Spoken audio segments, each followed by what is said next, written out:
ओम शांति। आज 18 जून 2026 के बाबा के अनमोल मधुर महावाक्य सुनेंगे। आज की मुरली से पहले गीत बजा है, बचपन के दिन भुला न देना, आज हंसे कल रुला न देना। तो बाबा कहते, तुम बच्चे जब बाप को भूल जाते हो कि हम बेहद बाप के बच्चे हैं, तो ये भूलने से ही माया रुला देती है। छीछी दुनिया में बुद्धि चली जाएगी। बाप की याद में तो अतीन्द्रिय सुख भासता है, वह सुख बाप को भूल जाने से ही गुम हो जाता है। दूसरी बात आज विशेष बाबा ने कही कि सदा खुशी में कौन रह सकता है, कि जो बच्चे बाप के साथ सर्व संबंध जोड़ते हैं और हर संबंध से बाप को याद करते हैं, उन्हें सदा खुशी रहती है। तो बाबा कहे, तुम बच्चों को अभी याद में रहने की यही मेहनत करनी है, सर्व संबंधों को जोड़ना है। आज विशेष बाबा ने निर्मल शांता दादी को याद किया और कहा, सामने बैठी है, देखो इसका लौकिक संबंध, अलौकिक संबंध और पारलौकिक संबंध एक ही है, एक के साथ है, इसीलिए सदा खुश रहते हैं।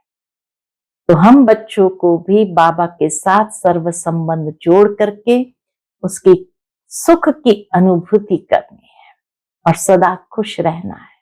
सुनते हैं आज के बाबा के अनमोल मधुर महावाक्य। ओम शांति। मीठे बच्चे, अति इंद्रिय सुख का अनुभव करने के लिए सदा इसी स्मृति में रहो कि हम किसके बच्चे हैं। अगर बाप को भूले तो सुख गुम हो जाएगा। आज की मुरली से पहले प्रश्न है, बाप के मिलने की स्थायी खुशी किन बच्चों को रहती है? उत्तर, जिन बच्चों ने एक से अपने सर्व संबंध जोड़े हैं, जो एक बाप की याद में रहने की मेहनत करते हैं, किसी देहधारी को याद नहीं करते, उन्हें ही स्थायी खुशी रहती है। अगर देहधारी की याद है तो बहुत रोना पड़ेगा। विश्व का मालिक बनने वाले कभी रोते नहीं। आज की मुरली से पहले गीत बजा है, बचपन के दिन भुला न देना, आज हंसे कल रुला न देना। ओम शांति। बाप कहते, मीठे बच्चों, हम बेहद के बाप के बच्चे हैं, ये भूलो मत। हम बेहद के बाप के बच्चे हैं, ये भूलो मत। ये भूले तो अपने को रुला देंगे। छीछी दुनिया में बुद्धि चली जाएगी। बाप की याद में रहने से अतीन्द्रिय सुख भासता है, वह सुख बाप को भूल जाने से गुम हो जाएगा। हरदम याद रहना चाहिए कि हम बाबा के बच्चे हैं, नहीं तो अपने को रुला देंगे। सब भगवान के बच्चे हैं, सब कहते हैं, हे बाबा, हे परम पिता परमात्मा, रक्षा करो। परंतु बाप से रक्षा कब होती है, ये किसको भी पता नहीं है। पुकारते हैं कि हे परम पिता परमात्मा रक्षा करो, परंतु रक्षा कब होती है, ये किसको भी पता नहीं है। साधु संत आदि कोई भी नहीं जानते कि बाप से हमको मुक्ति, जीवन मुक्ति कब मिलनी है, क्योंकि भगवान को ही कण कण में कह दिया है। अब तुम बच्चे बेहद के बाप को जान गए हो। मोस्ट बिलवेड बाप है, उससे प्यारी वस्तु और कोई होती नहीं। ऐसे बाप को न जानना बड़ी भारी भूल है। बाबा क्या, ऐसे बाप को न जानना जिससे प्यारी वस्तु और कोई नहीं, ये बड़ी भारी भूल है। शिव जयंती क्यों मनाते हैं, वह कौन है, यह भी कोई नहीं जानते। बाप कहते हैं, तुम कितने बेसमझ बन गए हो। माया रावण ने तुमको क्या बना दिया है। अभी तुम बच्चे जानते हो, यह हमारी जन्मभूमि है। मैं हर 5000 वर्ष के बाद आता हूं।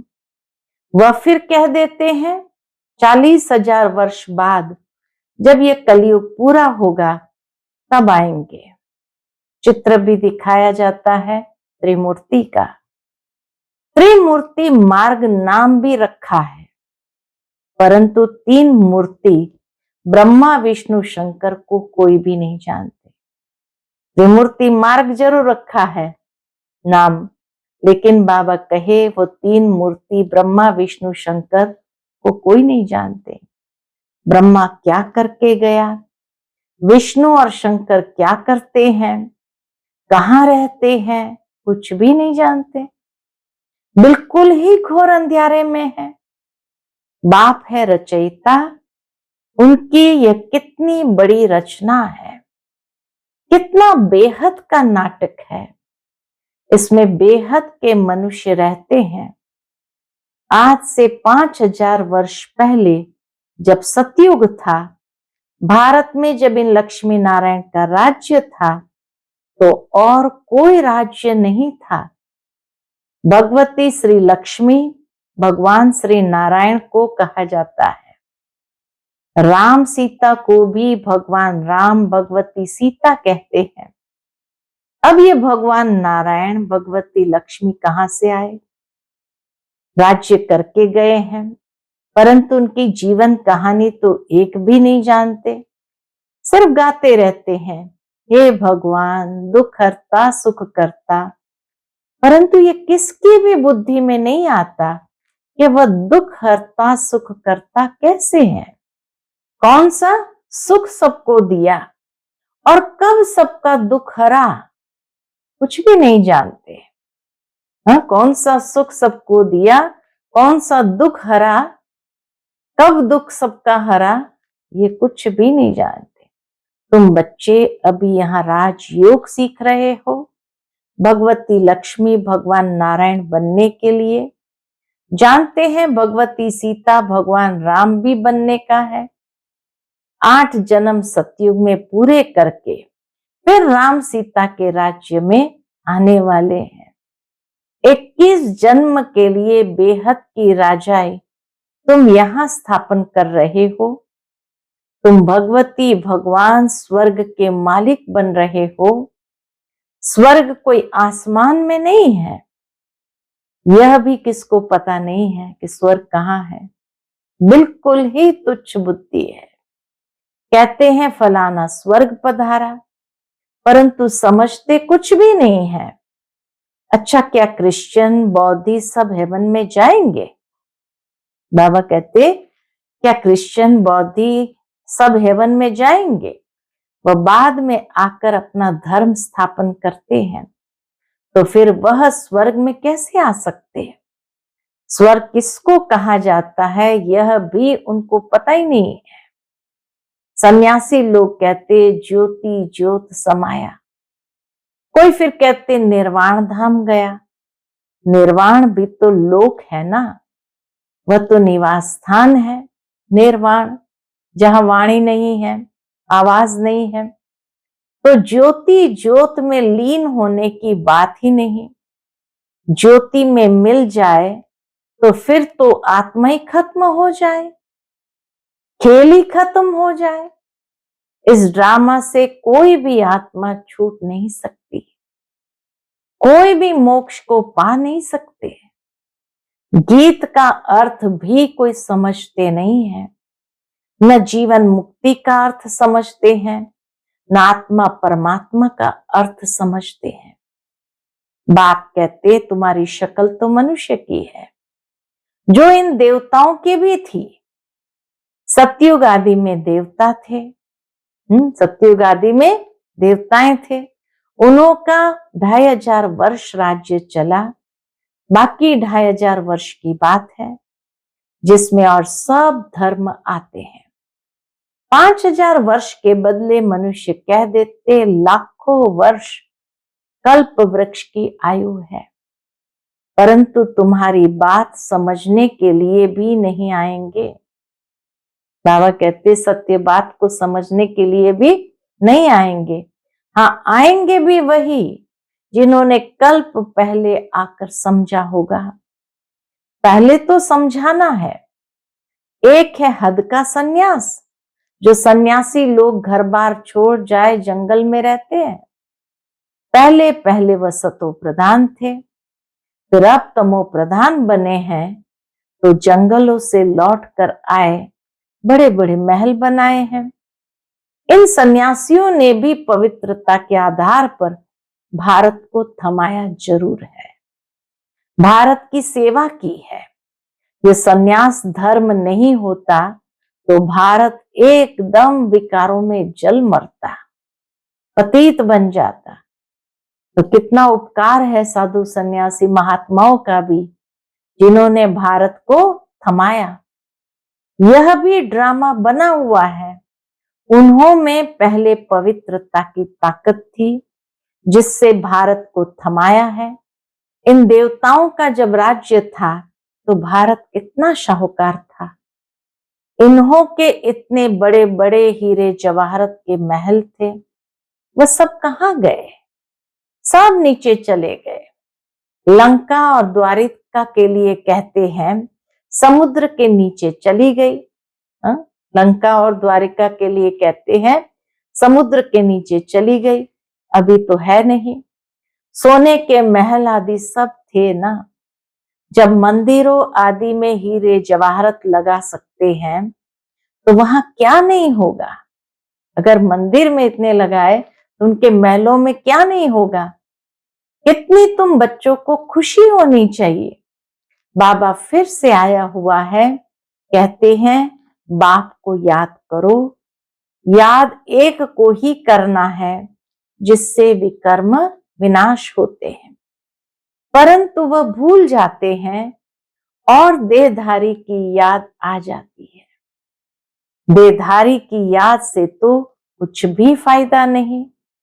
बाप कहते मामेकम याद करो, किसी भी देहधारी को याद नहीं करो। अम्मा मरे तो भी हलवा खाना, बीवी मरे तो भी हलवा खाना।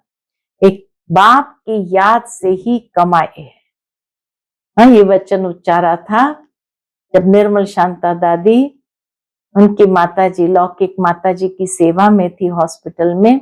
जब उन्होंने शरीर छोड़ा और बाबा के पास वो पहुंचे, तब बाबा कहते अम्मा मरे तो भी हलवा खाना, क्योंकि बाबा के लौकिक धर्म पत्नी रही, तो इसीलिए बीवी मरे तो भी हलवा खाओ। एक बाप की याद से ही कमाई है। हम शिव बाबा के बच्चे हैं, उनसे वर्षा लेना है। इस समय बाप को याद नहीं किया तो फिर बहुत पछताना पड़ेगा, रोना पड़ेगा। विश्व के मालिक बनने वालों को रोने की क्या दरकार है? तुम बाप को भूलते हो तभी माया थप्पड़ लगाती है। इसलिए बाबा बार बार समझाते हैं कि बाप को और वर्षे को याद करो। अमरनाथ ने अमरपुरी में एक पार्वती को तो बैठ अमर कथा नहीं सुनाई होगी। अमरनाथ ने अमरपुरी में एक पार्वती को तो बैठ अमर कथा नहीं सुनाई होगी, जरूर बहुत होगी। जो भी मनुष्य मात्र है, सबको बाप समझाते हैं कि अब पतित मत बनो, अब पतित मत बनो, ये अंतिम जन्म पवित्र बनो। वहां स्वर्ग में कोई विकार नहीं होते। अगर वहां भी विकार होता तो फिर स्वर्ग और नरक में फर्क ही क्या हुआ? देवी देवताओं की महिमा गाते हैं, सर्वगुण संपन्न 16 कला संपूर्ण। भगवान आकर भगवान भगवती ही बनाएंगे, सिवाय भगवान के कोई बना न सके। भगवान तो एक ही है, गाया भी जाता है, भगवान भगवती की राजधानी। यथा राजा रानी तथा प्रजा भी वही होगी, परंतु भगवान भगवती कहा नहीं जाता, इसलिए कहा जाता है आदि सनातन देवी देवता धर्म। ये किसको भी पता नहीं है। इनकी यानी ब्रह्मा की आत्मा को भी बाप समझाते हैं। एक बाप की, एक दादा की, 2 आत्माएं हैं ना। ब्रह्मा बाबा के शरीर में दो आत्माएं हैं ना, एक आत्मा 84 जन्म लेती है, दूसरी आत्मा पुनर्जन्म रहित है। बाप कभी पुनर्जन्म नहीं लेते हैं, एक ही बार आकर सारे विश्व को पवित्र बनाने के लिए हमको राजयोग सिखाते हैं। बाप तुमको समझाते हैं, क्या समझाते? मैंने इनमें प्रवेश किया है, ये 84 जन्म भोग आए हैं, अब इनके बहुत जन्म का ये अंतिम जन्म है। अब मैं निराकार हूं तो कैसे आकर बच्चों को राजयोग सिखाऊं? प्रेरणा से तो कुछ हो न सके, श्री कृष्ण भगवान वाच तो हो न सके, वह कैसे आ सकते हैं? वह तो है ही सतयुग का प्रिंस, वह कलयुग में कैसे आ सकते हैं? 16 कला संपूर्ण, फिर त्रेता में होते हैं 14 कला संपूर्ण, फिर द्वापर में से कृष्ण को क्यों ले गए हैं? उनको तो पहले आना चाहिए। बाप समझाते हैं, पहले बाप को याद करो, नहीं तो माया एकदम थप्पड़ मार देंगी। छुई मुई का एक झाड़ होता है, बाबा कहते छुई मुई का एक झाड़ होता है, हाथ लगाओ तो मुरझा जाए। उसी को लाजवंती भी कहते हैं, हाथ लगाया तो जैसे लज्जा आ गई, छुई मुई हो गई। हाथ लगाओ तो मुरझा जाए, तुम्हारा भी ऐसा ही हाल होता है। बाप को याद नहीं किया और खलास। गीत में भी सुना, बचपन के दिन भुला नहीं देना, बाप को भूले तो कहां न कहां चोट लग जाएगी। सावधान करते बाबा, बाप को भूले तो कहां न कहां चोट लग जाएगी। बाप कहते तुम हमारे बच्चे हो ना, ये शरीर तो विश्व से पैदा हुआ है, अब इनके लौकिक माँ बाप है, यह तो है पारलौकिक बाप, और इनको फिर अलौकिक बाप कहा जाता है। लौकिक माता पिता शरीर के, पारलौकिक बाप आत्मा के, और अलौकिक बाप प्रजापिता ब्रह्मा को कहा जाता है।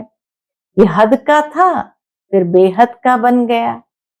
अभी देखो ये लौकिक बच्ची निर्मल शांता दादी बैठी है, हाँ, तो बाबा कहे अभी देखो ये लौकिक बच्ची बैठी है, ये लौकिक भी है, अलौकिक भी है, पारलौकिक भी है। बाकी शिव बाबा के तो भाई बहन है नहीं, न लौकिक न अलौकिक न पारलौकिक, इतना फर्क है। एक बाप का बनना मासी का घर नहीं है, ऐसे बाप से संबंध जोड़ना है, टाइम लगता है।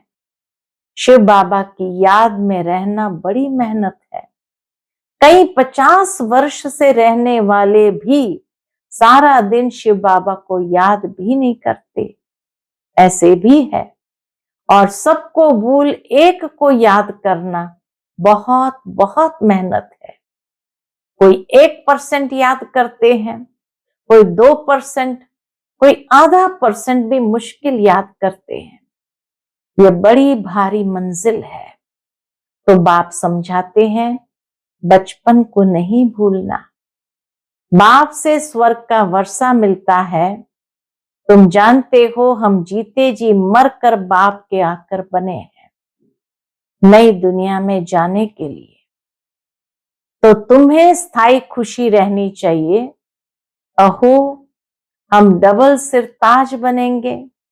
मनुष्य थोड़ी जानते हैं कि सतयुग में इन देवताओं को 16 कला संपूर्ण और 14 कला संपूर्ण क्यों कहते हैं, कुछ भी नहीं जानते हैं।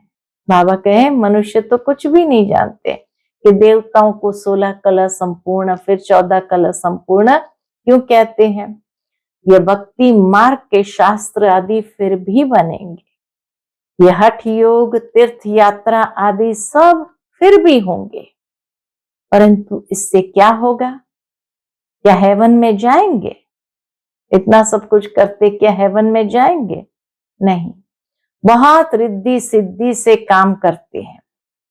रिद्धि सिद्धि वाले बहुत हैं, हजारों मनुष्य उनके पिछाड़ी पड़ते रहते हैं।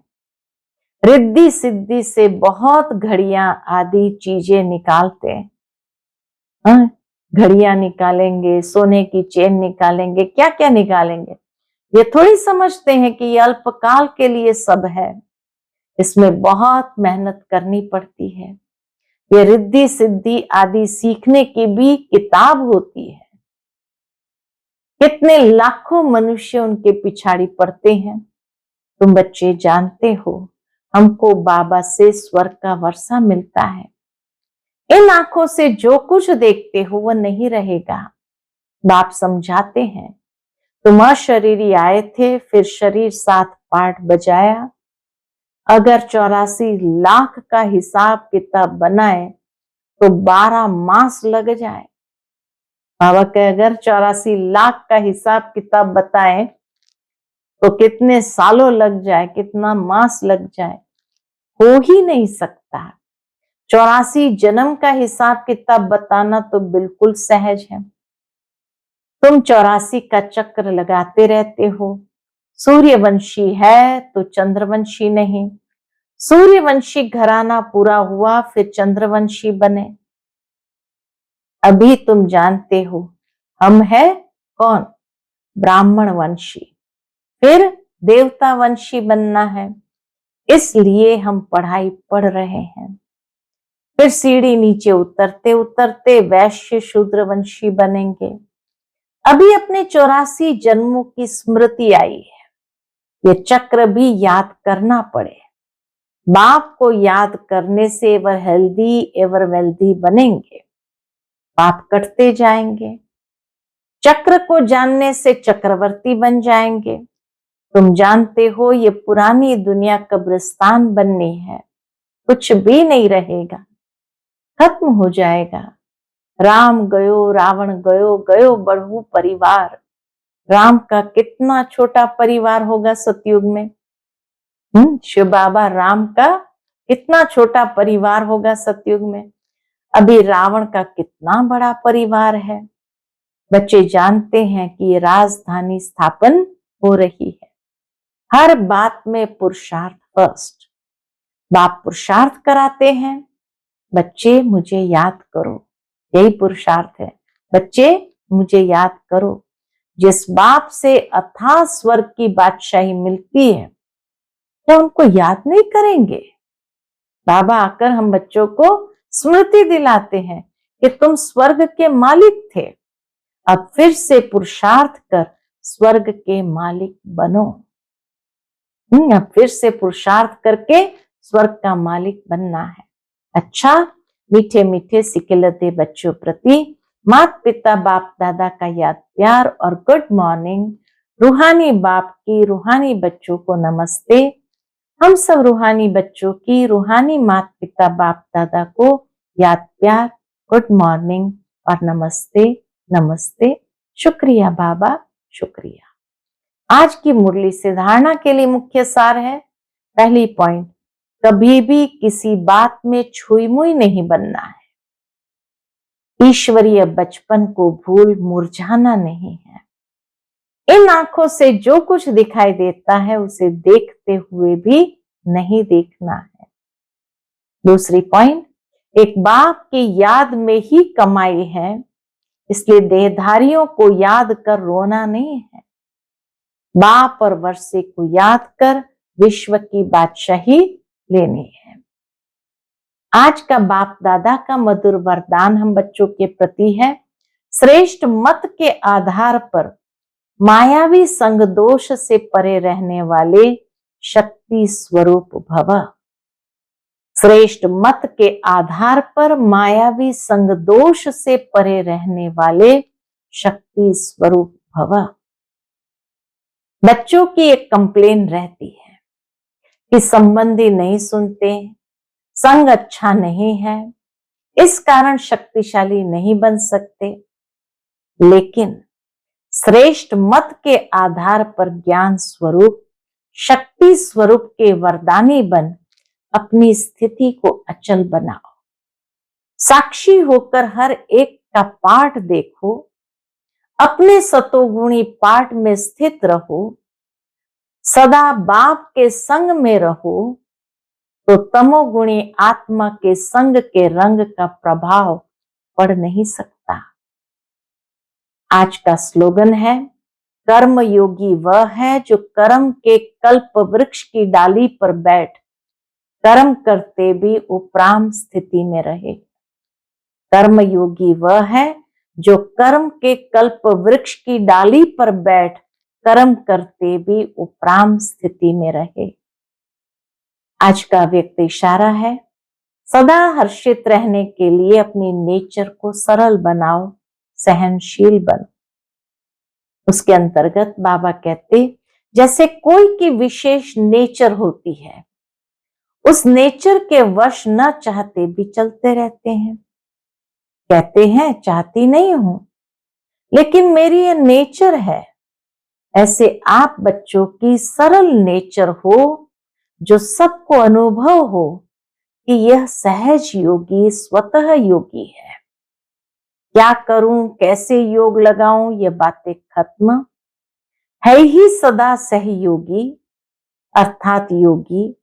इस एक बात को नेचर और नेचुरल करने से सभी सब्जेक्ट में परफेक्ट हो जाएंगे। अच्छा, ओम शांति।